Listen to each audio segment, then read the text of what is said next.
Je m'appelle Élise, j'ai 42 ans et j'habite dans une maison ancienne à Saint-Laurent-du-Var, un village provençal où les ruelles embaument le romarin et où le temps semble couler plus lentement qu'ailleurs. Mon quotidien est ordonné comme une horloge bien huilée.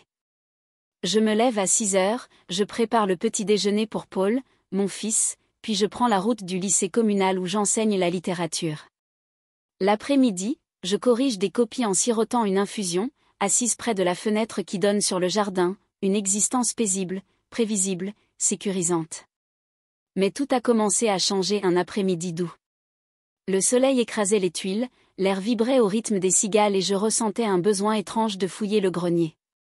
Ce lieu poussiéreux renfermait les restes de ma vie d'avant, les souvenirs de Marc, mon mari disparu, les cahiers d'école de Paul, les vieilles boîtes à chapeau et un petit carnet à la couverture en cuir. C'était mon journal intime, celui que je tenais lorsque j'avais 20 ans. Je l'ai ouvert. Une odeur de papier vieilli s'est mêlée à la chaleur de l'après-midi. Mes mots de jeunesse me sont revenus comme un souffle chaud. Ils parlaient de désir, de feu intérieur, de rêves que j'avais enfouis. Je ne me suis pas rendu compte que Paul était entré. Il était là, debout près de la trappe, dans l'ombre. « C'est toi qui as écrit ça ?» demanda-t-il. Sa voix n'était ni moqueuse, ni distante. Elle était curieuse, mais posée, mature. Je refermai vivement le journal, gêné. Son regard était fixe, presque insistant, comme s'il cherchait à deviner la jeune femme que j'avais été entre les lignes. « Ce sont des souvenirs », répondis-je simplement avec un sourire que je voulais léger. Il ne dit rien, mais dans son silence, quelque chose avait glissé. Ce soir-là, j'ai peiné à m'endormir. Allongé sur mes draps frais, je repensais à son regard. Ce n'était pas un regard d'enfant et cela me troubla plus que je ne voulais l'admettre. Les jours suivants, Paul était différent. Il restait plus longtemps à table, s'attardait dans la cuisine lorsque je préparais le dîner, s'approchait de moi avec une douceur inhabituelle.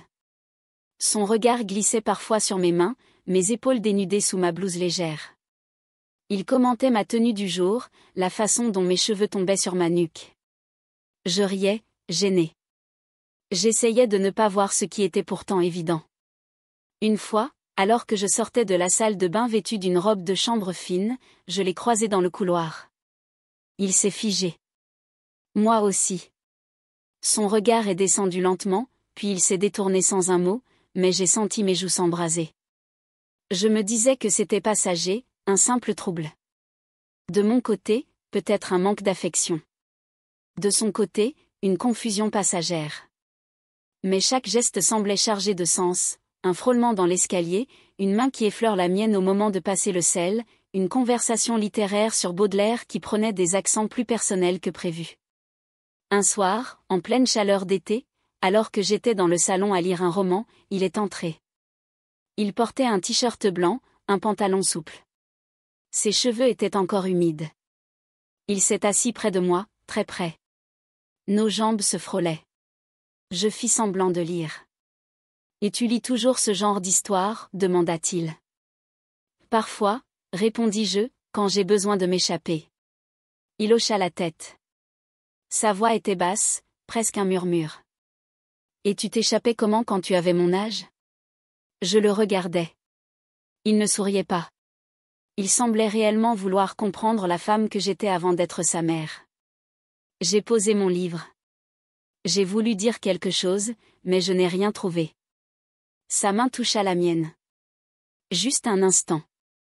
Je ne bougeais pas. Je ne pouvais pas. Je suis une femme qui a vécu trop longtemps dans la retenue. Depuis la mort de Marc, je me suis fermée au monde. Mais là, dans cette pièce silencieuse, mon cœur battait comme à 20 ans. Et ce n'était pas de la peur, c'était du vertige. Les jours qui ont suivi cette soirée étrange dans le salon ont été enveloppés de silence.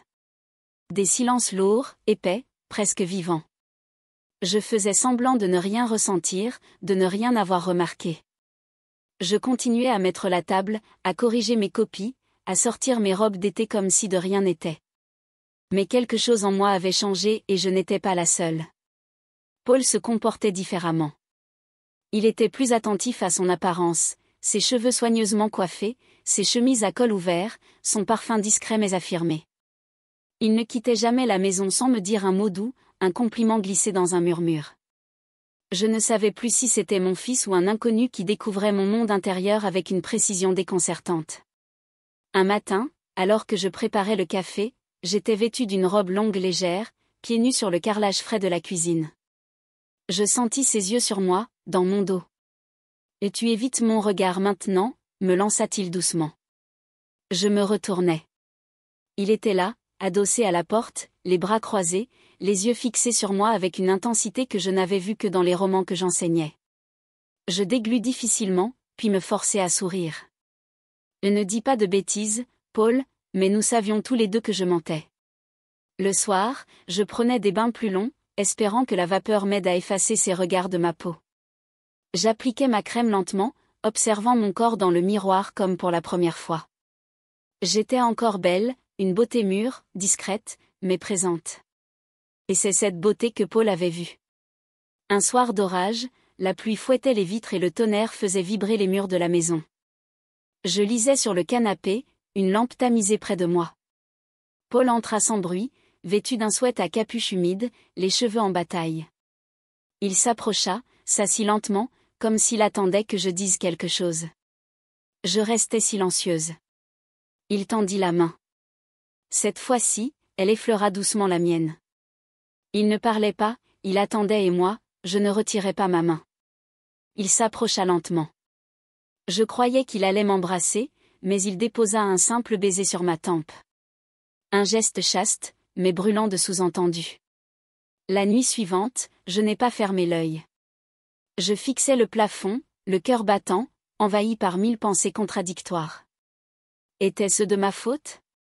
Avais-je ouvert une porte que je n'aurais jamais dû entr'ouvrir? Ou bien était-ce lui qui cherchait à comprendre une tendresse que le monde extérieur lui refusait? Je ne savais plus. Et puis, il y a eu ce moment, un instant suspendu. Je mettais de l'ordre dans la bibliothèque du salon, debout sur une chaise. Paul entra et m'observa sans un mot. Je portais une jupe midi longue en lin et une blouse blanche à boutons nacrés. Il s'approcha. Je sentis son souffle contre mon bras. « Tu étais différente avant », dit-il soudainement. « Dans le journal, tu étais libre. » Je me retournai, surprise par sa sincérité. « Et maintenant ?» demandai-je. Il haussa les épaules, le regard sombre. « Maintenant, tu fais semblant. » Ces mots m'ont coupé comme une gifle douce, mais une gifle quand même. Il voyait au-delà des gestes, au-delà des murs. Il voyait ce que même moi je refusais d'admettre, j'étouffais dans cette routine, dans cette solitude bien rangée. Je descendis de la chaise. Nos corps étaient proches, très proches. Ce n'est pas un jeu, Paul. Je ne joue pas. Je suis partie dans ma chambre, le souffle court. J'avais l'impression d'avoir franchi un seuil invisible. Et pourtant, rien de répréhensible n'avait eu lieu, seulement des mots, des regards, une tension. Mais parfois, ce sont les choses non dites qui crient le plus fort. Ce dimanche-là, j'avais enfilé une robe que je ne portais plus depuis longtemps. Une robe rouge simple, mais flatteuse, au tissu fluide qui épousait les formes sans jamais trop en dire. Je l'avais trouvée en rangeant de vieux cartons dans ma chambre. Une impulsion m'avait poussé à la remettre. Devant le miroir, je me suis longuement regardée. La robe laissait mes épaules légèrement nues. Mes jambes bronzées par le soleil de juillet apparaissaient discrètement à chaque pas. J'ai remonté mes cheveux en un chignon lâche, glissé de petites boucles d'oreilles nacrées et mis un soupçon de rouge à lèvres. Ce n'était pas pour plaire, ce n'était pas pour séduire, c'était pour exister. Paul descendit plus tard, un livre à la main. Quand il me vit dans cette robe, il s'arrêta net. Je le vis. Ses yeux firent un va-et-vient rapide, mais précis, de mes chevilles à ma nuque. Puis, il baissa les yeux, presque respectueusement. « Tu es très élégante », dit-il avec calme. « C'est dimanche », répondis-je, mais ce n'était pas une réponse. Ce jour-là, nous déjeunâmes dans le jardin. Le vent léger faisait onduler les rideaux de la véranda. Le parfum du thym et du pain chaud remplissait l'air. Mais sous la table, nos jambes se frôlaient parfois. Je ne sais pas si c'était volontaire, mais je ne les retirais pas. Nos conversations étaient douces, lentes, comme si le monde extérieur n'existait plus. Il me parla de musique classique, des compositions qu'il découvrait seul sur son violoncelle. Je parlais de poètes oubliés, de souvenirs d'université. Nous étions deux adultes, deux esprits, deux solitudes qui se reconnaissaient. Dans l'après-midi, je me suis assoupie sur le canapé, un livre à la main. Le tissu de ma robe avait glissé, dévoilant une épaule. Quand je me suis réveillée, Paul était là, assis par terre, le dos contre le mur. Il me regardait, il ne dit rien. Il se leva, marcha lentement jusqu'à moi. Puis, du bout des doigts, il remit ma robe en place, recouvrant doucement mon épaule nue. Ce simple geste, à la fois tendre et pudique, me traversa tout entière. Je fermais les yeux et je laissais faire. Cette nuit-là, dans ma chambre, je me glissais dans mes draps avec une lenteur que je ne comprenais pas moi-même. Je portais un simple débardeur blanc sans soutien-gorge et une petite culotte en coton. Rien de séduisant, mais je me sentais femme. Je pensais à ses mains, à sa voix, à ce frisson au creux du ventre que je n'avais plus ressenti depuis des années. Le lendemain matin, il pleuvait. La maison, trempée de lumière grise, semblait plus intime encore. Je préparais le petit déjeuner. Paul entra, toujours pieds nus, un pull trop large sur le torse. Il se plaça derrière moi, sans un mot. Je sentis sa présence, toute sa chaleur. Il posa une tasse près de la mienne, puis ses doigts frôlèrent les miens. « Et tu n'as pas froid ?» demanda-t-il doucement. Je secouai la tête, mais j'avais des frissons. Il s'éloigna sans insister. Ce jeu muet devenait de plus en plus réel, plus fort que les mots, plus fort que la morale. Nous ne franchissions aucune ligne.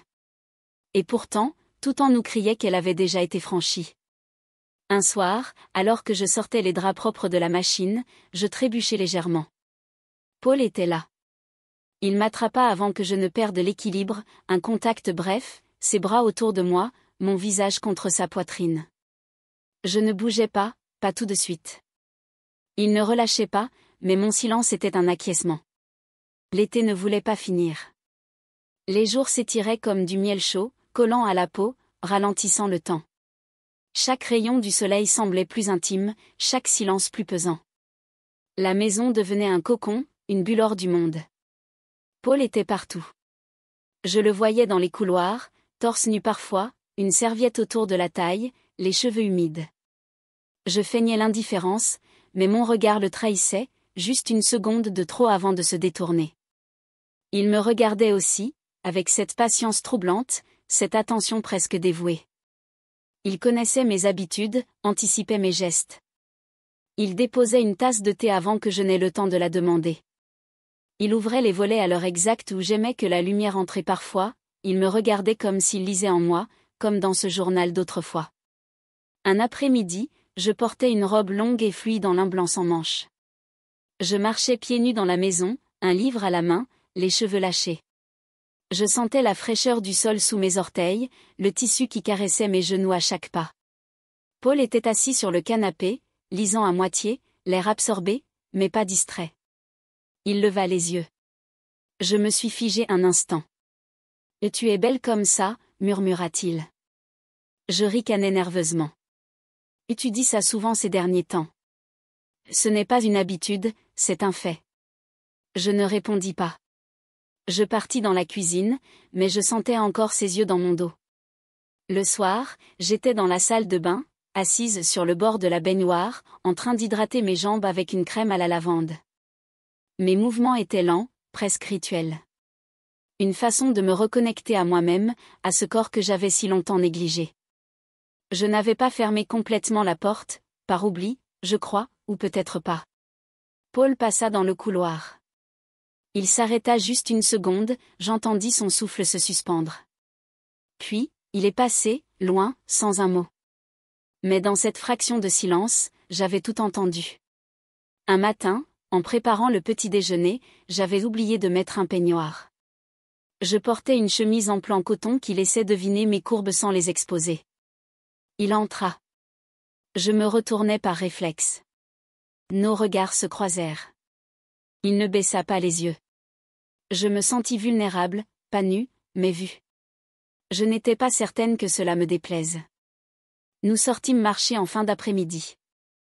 Une habitude que nous avions reprise sans en parler. Il faisait chaud, mais l'air était traversé d'une brise légère qui faisait danser les feuilles des oliviers. Nous marchions sans but, côte à côte. À un moment, il tendit la main pour écarter une branche devant moi. Mes doigts frôlèrent les siens. Pas un geste pensé, pas un geste prolongé, mais un geste qui resta en moi toute la soirée. À la maison, je remis de l'ordre dans la bibliothèque. Il était là, assis par terre, feuilletant un ancien recueil de poésie. Il lut à voix haute un passage de Verlaine, et mon âme pleure en secret. Je le regardais, le cœur serré. « Tu te reconnais dans ces vers ?» lui demandai-je. Il haussa les épaules. « Je crois que je me reconnais en toi. » Cette phrase me coupa le souffle. Il avait dit cela calmement, sans provocation. Juste une vérité posée. Je m'assis en face de lui en silence. Nous restâmes là un moment. Pas d'effusion, pas de drame, mais une proximité dangereusement douce. Ce soir-là, je mis plus de temps à me coucher. Je rangeais la cuisine, puis le salon, puis mes pensées. Je passais de longues minutes à choisir ma nuisette. Ni trop sage, ni trop suggestive, juste assez légère pour la chaleur, juste assez couvrante pour moi. Je m'endormis tard, pas paisiblement, mais dans un calme chargé. Le lendemain, au petit matin, je le trouvais déjà debout, accoudé à la rambarde du balcon. Il observait le lever du soleil. Il portait un pantalon en lin et un pull fin, les manches retroussées. Ses cheveux étaient encore en désordre. Je m'approchais, je m'arrêtais à 1 mètre. « Tu regardes quoi ?» demandai-je sans m'en rendre compte. Il ne se retourna pas. Je restais là, debout, à le regarder lui et pour la première fois, je me sentis attendue. Le mois d'août touchait à sa fin. Les jours raccourcissaient lentement et avec eux, ma certitude de pouvoir continuer ainsi. La maison était devenue une cage dorée. Chaque pièce portait la trace de nos silences. Chaque objet, chaque meuble, chaque rideau semblait avoir été témoin d'un jeu trop subtil pour être nommé, mais trop intense pour être ignoré. Je ne dormais plus aussi bien. Un soir, j'étais assise sur la terrasse, enveloppée dans un châle, les jambes repliées sur le fauteuil. Il faisait frais. Paul était dans la maison, je l'entendais jouer quelques notes au piano. Des accords suspendus comme notre quotidien. Je fermais les yeux. J'avais l'impression de flotter dans une bulle où le temps s'était arrêté. Il me rejoignit un peu plus tard. Il portait un pull gris simple, ses cheveux encore humides. Il s'assit à côté de moi sans parler. Le silence n'était plus gênant entre nous. Il était dense, vivant. « Tu penses à partir ?» demanda-t-il soudainement. Je sursautai légèrement.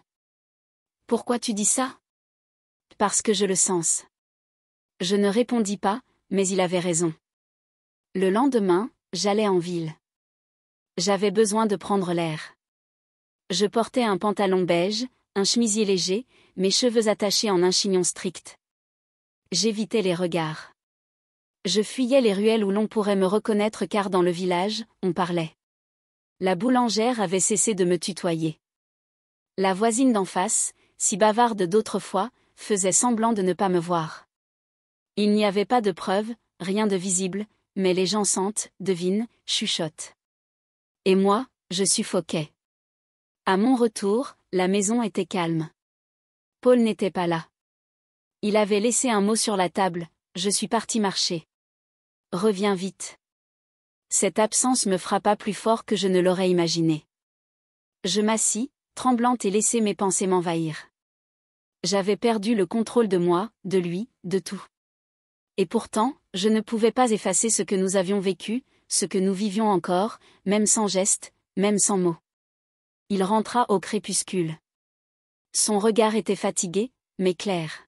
« Tu n'étais pas bien aujourd'hui. » Je hochai la tête.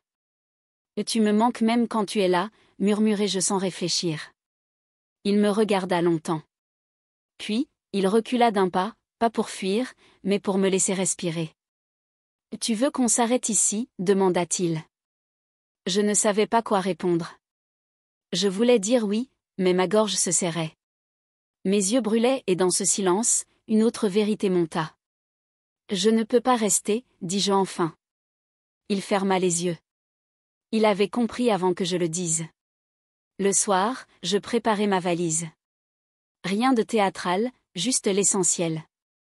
Quelques vêtements, mon carnet, des livres. Je ne savais pas où j'irais, mais je savais que je devais partir. Pour lui, pour moi. Il entra dans ma chambre alors que je rangeais une paire de boucles d'oreilles. « Est-ce que tu reviendras ?» demanda-t-il. « Peut-être. Quand tout ça ne sera plus un vertige. » Il s'approcha lentement. Il prit ma main dans la sienne. Aucun mot de plus, juste une main chaude dans la mienne, pleine de ce qu'on n'a jamais osé dire. Je quittai la maison à l'aube. Le ciel était rose, la route était vide, le silence assourdissant. Et quelque part entre les lavandes et les souvenirs, j'ai su qu'un jour, je reviendrai.